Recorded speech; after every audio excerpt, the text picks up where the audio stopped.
میری تو جو تھی میری اس کتاب کے اندر موجود ہے، میں نے نیکی ہے، تو یہ کون سی نیکی ہے جس کا ثواب مجھے معلوم نہیں ہے؟ اللہ تعالیٰ فرماتا ہے وہ جو دنیا میں دعا کرتا تھا، میری بارگاہ میں التجا کرتا تھا، اور بعض اوقات دعا پہ تجھے پھل نہیں ملتا تھا، تو نے مانگا مجھے گاڑی دے دے، مجھے محل دے دے، مجھے فلاں دے دے، فلاں دے دے، کیونکہ ہماری اوقات کے مطابق مانگتی۔ ہماری سوچ یہ ہے کہ دنیا کا مانگ لو وہی بہترین مال ہے، لیکن نہیں، وہ کہتا ہے کہ تم تريدون الدنیا، تم دنیا چاہتے ہو، واللہ یرید الاخرہ، میں کہتا ہوں تم آخرت مانگا کرو۔ اللہ کہتا ہے تم مانگتی ہو دنیا اور میں کیا چاہتا ہوں؟ آخرت مانگا کرو مجھ سے، کیونکہ دنیا عارضی ہے، ایک دنیا دن 4 دیہڑے، یہ سدا نہیں تھے رہنا، تو یہ دنیا تو 4 دن کا میلہ ہے، اس نے ختم ہو جانا ہے۔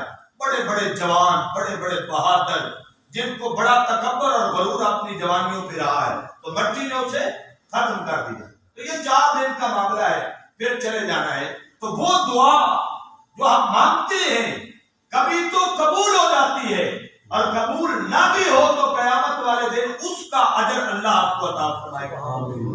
تو پہلی نیت ہم یہ کر کے آتے ہیں، ہم دعا کریں گے اور دعا سے اپنے بزرگوں کی بخشش کا سامان اللہ کو ضرور مانگیں گے۔ سرکار کی یہ بھی حدیث ہے کہ اپنے مرنے والے بھائی کے حق میں اچھے خیال کیا کرو، اچھا گمان کیا کرو، اچھی باتیں اس کے لیے کرا کرو، کیونکہ جب ہم کہتے ہیں کہ مرنے والا بھلا بندہ تھا، اچھا بندہ تھا، شریف بندہ تھا یا نیک بندہ تھا، اللہ کہتا ہے جیسے میرے بندے گمان کرتے ہیں میں اسی کے مطابق اپنے بندے کو عطا بھی کروں۔ یہ جو بولیاں ہیں اپنے پاک کی صورت میں ہم بولیاں بولنے آتے ہیں مرنے والے کے لیے اچھی، کبھی کہتے ہیں یا اللہ اس کی بخشش فرما دے، کبھی ہم کہتے ہیں یا اللہ اس کی مغفرت فرما دے، کبھی ہم کہتے ہیں حضور کی شفاعت نصیب فرما دے، کبھی کہتے ہیں بندہ اچھا تھا اللہ اس پہ مہربانی کرے۔ تو یہ جو جملے ہیں یہ قسمت والوں کو نصیب ہوتی ہے۔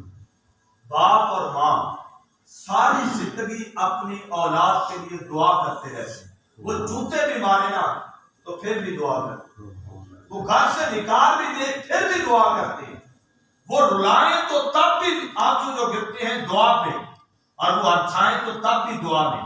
ایک باپ یا ایک ماں ساری زندگی آپ کے لیے یہ کرتا رہا، اس کے مرنے کے بعد ہم نے اس کے ساتھ کیا کیا؟ کتنی دیر ہم نے اس کی دعا کروائی، کتنی دیر ہم نے اس کے لیے قرآن خوانی کی، کتنی دیر ہم نے اس کے لیے صدقہ و خیرات کیا، ہم نے کتنا اس کا خیال رکھا۔ اولاد کو چاہیے ماں باپ کے مرنے کے بعد بے نمازی ہے تو یار نمازی بنے۔ نماز صرف یہ نہیں ہے کہ ہماری ذات کے لیے، نماز ہماری پوری گھر کی دعا ہے۔ رب اجعلنی مقیم الصلاۃ جو ہم پڑھتے ہیں تو وہاں پہ وبالوالدین، والدین کا ذکر بھی ہے، اولاد کا ذکر بھی ہے، اور تمام تر مومنین کا ذکر بھی ہے۔ حضرت مولا مشکل کشا علی المرتضیٰ کرم اللہ ولی اللہ فرماتے ہیں، اور فرماتے ہیں میرے آقا نے فرمایا علی تجھے میں رزق کے بڑھنے کا ایک راز نہ بتاؤں کہ تیرا رزق زیادہ ہو جائے؟ لا یا رسول اللہ بتائیں۔ اللہ کے محبوب نے فرمایا اپنے ماں باپ کے حق میں دعا کیا، اپنے ماں باپ کے حق میں دعا کیا کرو، ان کو دعا کرو گے ان کے لیے ان کی بخشش ہو جائے گی اور تیرا رزق زیادہ ہو جائے گا، دنیا کا سامان زیادہ ہو جائے گا۔ تو پہلا یہ مقصد ہے، اور دوسرا یہ ہے بیویوں ہم سب نہیں چلے جائیں، بے شک کوئی نہیں رہنا ہے، سارے پردیسی سب نے جانا ہے، مرنا ہے، تو ہم محاسبہ کریں ہم کیا کر رہے ہیں، سوچیں۔ انسان بنایا تھا اللہ نے آپ کو، اور اس نے پتہ کیا فرمایا؟ لقد خلقنا الانسان فی احسن تقویم، تیرے سے سونا بندہ میں نے کوئی نہیں بنایا۔ اللہ کہہ رہا ہے میں نے تیرے سے خوبصورت اور کوئی چیز نہیں بتائی۔ ہرن ہے، شیر ہے، بڑے بڑے جن پرند ہیں، ہر چیز اپنی ایک خوبصورتی رکھتی ہے، لیکن اگر پوری تاریخ کو سمیٹ کے ایک جگہ پہ رکھے نا تو تاریخ دان سے پوچھے تو وہ کہتا ہے انسان سے خوبصورت کوئی چیز نہیں، انسان سے خوبصورت کوئی چیز بھی نہیں ہے۔ کیوں؟ ساری کائنات کی خوبصورتی ہے۔ اس نے کہا للہ ما فی السماوات و ما فی الارض، جو کچھ زمین کے اندر میں نے پیدا کیا ہے یا آسمان میں، اے میرے بندے میں نے تیرے لیے پیدا کیا۔ سورج کس کے لیے چڑھتا ہے؟ تیرے اور میرے لیے۔ اللہ کو کوئی سورج کو چڑھانے کی ضرورت، چاند کس کے لیے چڑھتا ہے؟ تیرے اور میرے لیے چڑھتا ہے۔ رات کس لیے ہوتی ہے؟ تیرے اور میرے آرام کے لیے ہوتی ہے۔ اور یہ سارے مناظر جتنے کائنات کے ہیں یہ انسان کے لیے۔ کیوں؟ اس نے کہا کہ میں نے تجھے اپنے ہاتھوں کے ساتھ تخلیق کیا، ساری کائنات تیرے لیے بنائی ہے، اور اے بندے تجھے میں نے اپنے لیے بنایا۔ ساری کائنات بنا کے اللہ نے کوئی چیز نہیں کہا کہ میں نے اپنے لیے بنائی، لیکن انسان کو بنا کے خلقتو بیدی، اس نے کہا میرے بندے ساری کائنات تیرے لیے ہے اور تو صرف میرے لیے۔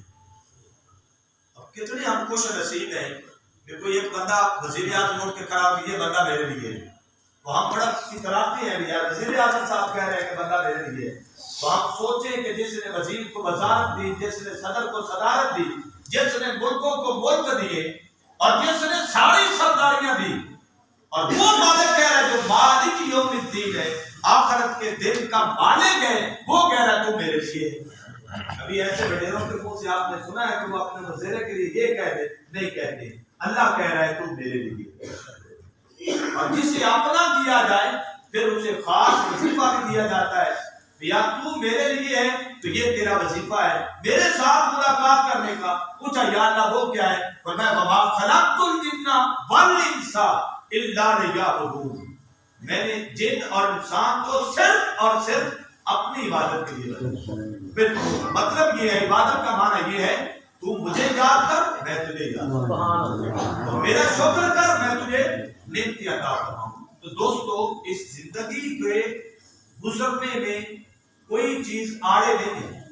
رات کھانا ملے تب بھی گزر جاتی ہے، رات نہ ملے تب بھی گزر جاتی ہے۔ آپ حلال کھا کے سوئیں تب بھی گزر جائے گی، آپ حرام کھا کے سوئیں تب بھی گزر جائے، آپ نماز پڑھ کے سوئیں تب بھی گزر جائے گی، آپ بے نمازی سو جائیں تب بھی گزر جائے گی۔ یہ وقت کسی کا نہیں ہے، بس کسی نے گزر جانا ہے، لیکن وہ اچھا ہے جو اس کی یاد میں گزرے۔ جو دم کافر سو دم کافر سان مرشد پڑھایا۔ یہ سانس آ جا رہے ہیں، ہم سمجھ رہے ہیں کوئی بات نہیں، لیکن جو غفلت میں بیت رہا ہے وہ ایسی ہے جیسے کفر میں بیت رہا ہے۔ اس لیے دوسرا مقصد یہ ہوتا ہے ہم اپنی اصلاح کریں۔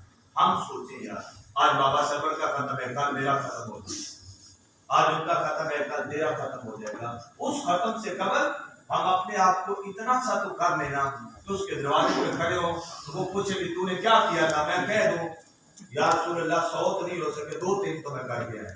تو ہماری تو صفر سے بھی ہم صفر پہ جا رہے ہیں۔ اللہ آپ کو مجھے عمل کی توفیق عطا فرمائے۔ ضرور سوچیں، اللہ آپ کو مجھے توفیق عطا فرمائے۔ آمین۔